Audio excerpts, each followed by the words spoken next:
Welcome back to Ether Hour, everybody. I am your host, Conrad Franz, joined as always by Dmitry Kalyagin. This is our ninth episode. We're coming at you with a big subject talking about Orthodoxy in East Asia, China, Japan, that part of the world. And we are, of course, joined by a guest, a friend of mine who will introduce himself in 1 second. But Dmitry, how are you doing?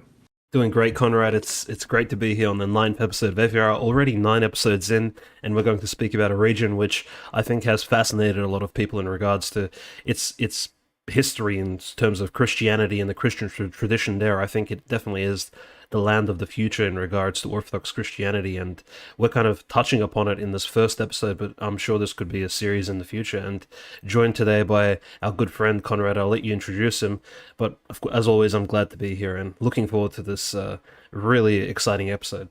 And you're coming off a trip, which I'm sure we'll discuss, to some relevant regions, but who is here with me, a good friend of mine, Seraphim. I'll let him introduce himself, give a bit of his background. How are you doing?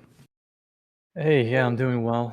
So my name's Seraphim, as both of them just said. I'm a Orthodox Christian. I was baptized in 2020, right before the pandemic, and a little before Conrad. Me and Conrad met in the same church. We're catechized together before the whole pandemic happened. And I'm Chinese, so they kind of invited me on for this very topic. It's kind of involved on a low level with Orthodox OCMC, Orthodoxy in China. I forget the full name. It's like Orthodox Fellowship, All Saints of China, or something like that. A lot of them are based in, a lot of the folks that are in America are based in the Northeast. Been doing a lot of Byzantine chant in Chinese. That's been a big project these past few months, pretty much since Christmas or so. But yeah, I speak a little bit of Mandarin, more or less fluent in Cantonese. And yeah, I'm really trying my best to try to integrate these sort of many identities as best I can within the context of the church. And I think ultimately it'll be, for the glory of God and evangelizing, if not full on, going to China, definitely giving my time and my energy towards publishing content, whether that's literature, religious texts, or chants for the missionary work in China.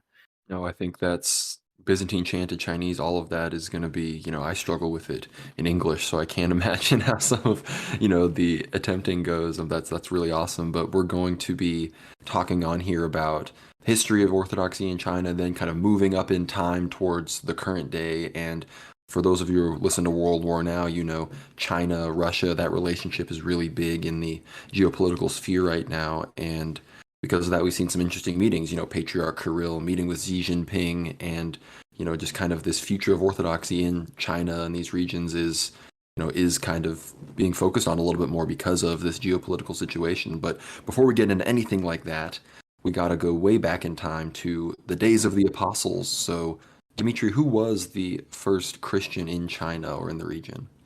Well, according to, I suppose, popular legend, and it isn't in fact mentioned in the hagiography of Apostle Thomas, which I suppose is the apostle who allegedly traveled to China, or at least has entered into some of the regions of ancient China in the 1st century AD, after his quite thorough, I suppose, evangelization of India, where he eventually met his martyrdom, as according to mainstream sort of Christian belief. And in the Orthodox Christian Church, we do take this account as sort of the gospel narrative and the continuation of the New Testament story, that Apostle Thomas did in fact meet his martyrdom in India.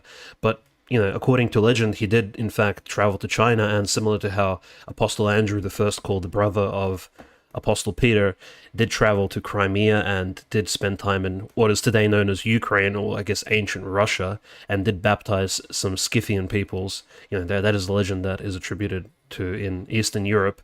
So is Apostle Thomas, I suppose, counted as the apostle of China in a way. So the first roots of Christianity, at least, do kind of hinge upon his mission in China. Whether or not he established any bishops or sees or churches or parishes in China is unknown, because at least none of them have survived to this day. And in fact, it is kind of a matter, it's more of an archaeological matter at this point, which we will discuss later on, exactly how Christianity did continue on in China and which other missions had accompanied, the various Christian pilgrims and missionaries from the west all the way to the east. And by west, we mean in this case the Middle East, and all these various travelers who traveled to the eastern regions of the world, and in fact have met with several challenges throughout the centuries, kind of spreading Christianity in this particular region. So definitely, Apostle Thomas is considered the apostle of China, and in fact, in the future, as I believe, there probably will be more churches dedicated to him. There'll be more of a clear image, just as in Constantinople at some point, the ancient capital of the Byzantine Empire, it really wasn't clear exactly as to who should be the symbol of the new church, because Constantinople wasn't considered an apostolic see until a little bit later on. And so they were in fact a bit undecided as to should Apostle Andrew the First called, or should Apostle John, who passed away at Ephesus, really quite close by to Byzantium and Constantinople, who should be considered the apostle of the Second Rome. It was very much a debate until a bit later on. And in fact, some of these narratives will probably be dealt with a bit in the future. And as Christian archaeology develops furthermore into, I suppose, the 21st and the 22nd century in the future. So I guess we'll investigate more, speak about more on that subject later on. But at this point, let's move on to, I suppose, the first millennia AD, when we have the first roots of Christianity really take hold in a palpable way in China. Perhaps, Seraphim, you could expand upon that, especially some of the early Church of the East, migrations into China and the pilgrimages, and maybe even outright missionary work that has occurred on that end. Yeah, so I actually did a bit of research into kind of those claims about first couple century sort of entryways of Christianity into China. A lot of those claims, especially regarding Apostle Thomas making his way into China, are a little bit speculative, in my opinion. Obviously, whenever you do archaeological work, it's always a form of interpretation of the past. Like, there's so many. Jonathan Bajot often makes like the funny claim about, like, those for so-called fertility goddess like statues that they have in Mesopotamia. It's like, how do you know they're fertility goddess and they're worshipped? There's no way to really connect those dots. So one of the things that I was looking into was pretty much all the claims about Apostle Thomas going into China are based on this one author called Pierre Perrier, like very French, like Pierre and he's looking mainly at this mountain called Kongwangshan, and the book is called Kongwangshan, Apostle Thomas and Prince Ying, the Evangelization of China from 64 AD to 87 AD. And a lot of these really old statues and carvings in the wall, he's seeing basically Christian symbology, iconography. There's a pretty convincing Kai Rho symbol in one of the images that are taken, but then interpreting some of these, for example, like statues as Mary holding a baby. I mean, a woman holding a baby is automatically assumed to be iconography of the Theotokos and the Christ child.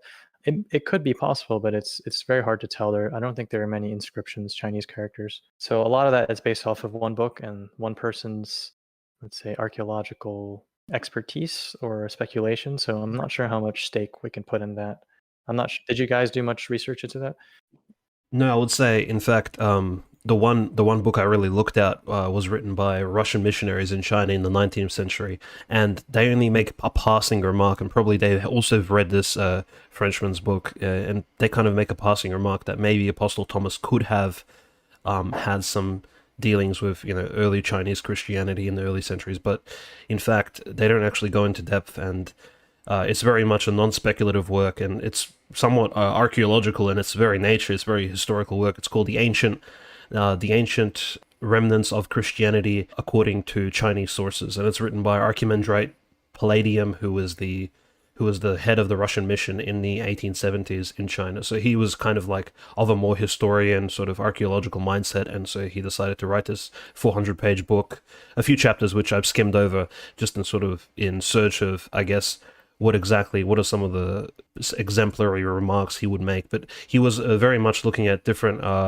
sources, and it was very heavily focused on, at least in the historian side, which we can, I guess, go into depth here. And he does mention a lot of that in the first millennium Chinese history. But really, Apostle Thomas, not really here. The Russians at least haven't found any evidence in the 19th century.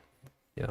I guess insofar as from an epistemic perspective in the tradition, if we do hold, that his martyrdom was in India and what was that, obviously I think a lot of the Malankara Monophysite churches would hold to, him going out there, and I think a lot of us would. I think from a geographic perspective, in theory, it's thus makes it possible that he wandered up a little bit farther north or something into what is now considered, the state of China today, which, has historically covered a very large amount of, East Asia. So in defense, I guess, of the tradition maximalists, I'll say I'm willing to deem it definitely geographically possible based on accepted tradition. Yeah, I think it's definitely possible, and I could, in terms of universal history, I could definitely see it as being a more concrete piece of evidence for Chinese to say, Buddhism actually entered China pretty late. If we take Christianity to have entered China in first century, it entered somewhere in the third century, the third or fourth century. But Christianity, if it really did predate Buddhism, then you could even say it's more native to China than Buddhism is. Yeah. So what I would call is the more established history of Christianity in China is with the Church of the East. I'm not 100% sure if it was Indian missionaries or Syriac or Iranian missionaries from that part of the world. But either way, it definitely was the Church of the East. As to whether or not they were heretical, there was a thread by, I think, Sierran. Is that his name, Conrad? Yeah, Sierran was Sure. basically saying there might have been divisions within the Church of the East where there was a heretical faction and a more orthodox fashion. I can't really speak to it. I did take a look at the primary documents of what was called the Xi'an Stele.